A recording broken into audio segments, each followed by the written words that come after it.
खुलुमबाय लोगोफोर, बर'नि रानि 2.0 चेनेलाव गोजोन फुंबिलिनि अननाय आरो सिबिनायखौ बयनिसिमबो जासिहरनाय जाबाय। दिनै 20 मार्च 2026 सनिबार बाराय ज्योतिष नोजोरजों दिनैनि सानाव कर्कट राशियाव चन्द्रमाया नांनायनि थाखाय खायसे राशिफोरा जोबोर मोजाङै बारलांगोन।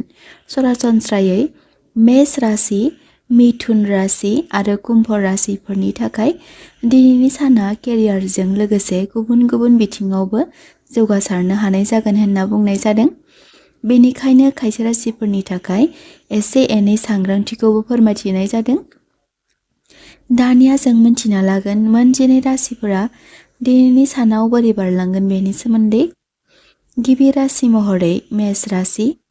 राशि बादियै दिनैनि सानाव मेष राशिफोरनि थाखाय सांग्रां थानाया मोजां। हाखु दाखु थिरांथा लानायनिफ्राय गोजानाव थानाया मोजां।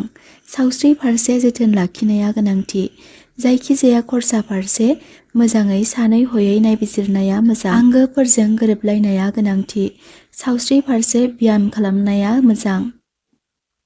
फरायसाफोरनि थाखाय मोजां लामा गेवगोन। मेष राशिफोरनि दिनैनि खाफाल गोनां अनजिमाया जादों 1 आरो 4 आरो खाफाल गोनां गाबा जादों गोजा। वृषभ राशि। राशि बादियै दिनैनि सानाव गोरोबलायनानै सम हगारहरनो हागोन। खामानिनि बिथिङाव बिबानगिरिफोरा खुसि मोनखांगोन। जायखिजाया खामानियाव सोलायनायनि सिगां गुबुननि बोसोन लाग्रोनाया मोजां। धोन सम्पतिनि बेलायाव सांग्रां थानाया मोजां। वृषभ राशिफोरनि दिनैनि खाफाल गोनां अनजिमाया जादों 6 आरो खाफाल गोनां गाबा जादों गुफुर। मिथुन राशि। राशि बादियै नखर संसाराव गोजोन खुसियै बारलांगोन। गथ' गथायजों सोमोन्दो थानाय जेंनाफोरा जोबस्रांगोन। पार्ट टाइम खामानि नागिरग्राफोरा जाफुंसार जानो हागोन। जब मावग्राफोरा जब फारसे सोलायनाय मोननो हागौ। सोमोन्दोआव अनज्लायनाय बांगोन। मिथुन राशिफोरनि दिनैनि खाफाल गोनां अनजिमाया जादों 5 आरो खाफाल गोनां गाबा जादों गोथां। कर्कट राशि। राशि बायदियै नोंथांमोना दिनैनि सानाव सावस्रि बिथिङाव सांग्रां थानाया मोजां। बादायलायनाय खामानियाव मुलाम्फा मोननो हागोन। केरियार फारसे मोजां। थासारिया समानैनो बारलांगोन। सावस्रि फारसे सांग्रां थानाया मोजां।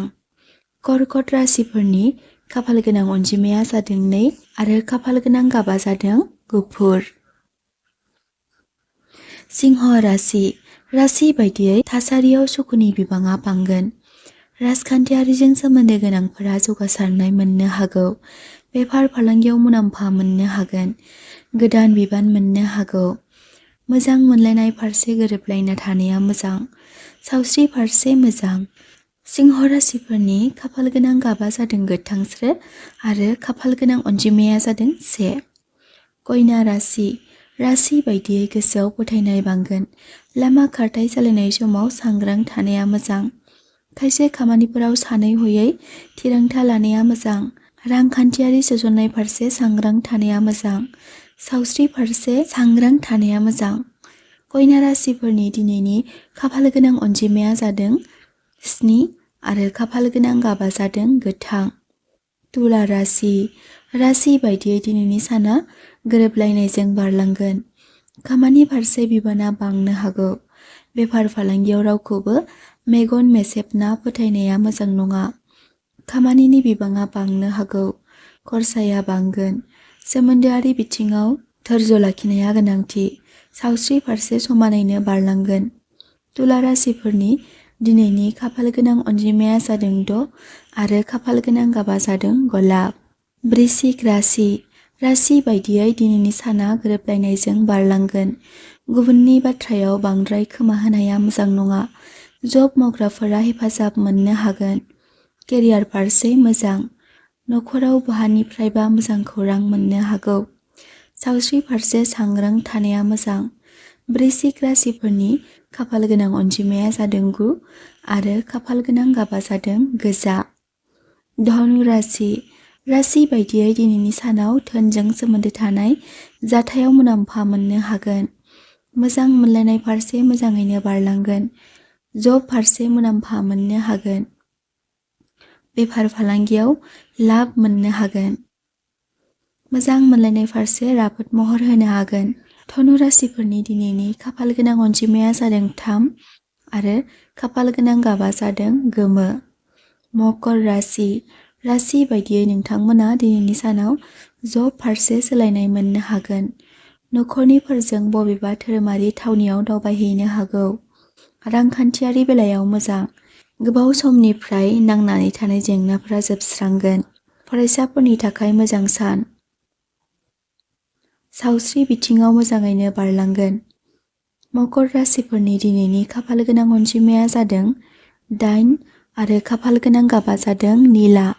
कुम्भ राशि बायदियै नोंथांमोना एसे एनै जेंना जेंसिजों सौसिनो गोनां जानो हागौ। सावस्रि फारसे सांग्रां थानाया मोजां। थि रोखोमै थिरांथा लानाया गोनांथि। धोननि बेलायाव सांग्रां थानाया मोजां। केरियार फारसे मोजां। धोरोमारि खामानिफोराव गोसो जगोन।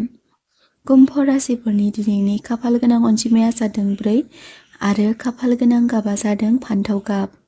मीन राशि बायदियै दिनैनि साना नोंथांमोननि थाखाय लाब गोनां जानानै फैगोन। खामानि फारसे मोजाङै नायबिजिरनाया गोनांथि। नखराव रंजा खुसियै बारलांगोन। आय बांहोनो हागोन। थासारिया गोरा जागोन। सावस्रि फारसे मोजां। फरायसाफोरनि थाखाय मोजां सान। मीन राशिफोरनि दिनैनि खाफाल गोनां अनजिमाया जादों 2 आरो खाफाल गोनां गाबा जादों निला। लोगोफोर, नोंथांमोना दिनैनि सानसेयारि फानजामुथि फरायथिनाय भिडिअखौ बोरै मोनदों? कमेन्ट बक्सआव कमेन्ट खालामनो दाबाव। आरो बेजों लोगोसे जाय बिथांमोना दिनैनि बे भिडिअखौ जोबजासिम नायजोबलांबाय, बिथांमोननि थाखाय आंनि गोसो गोरबोनिफ्राय हाजासे अननाय आरो सिबिनायखौ बावहरनाय जाबाय।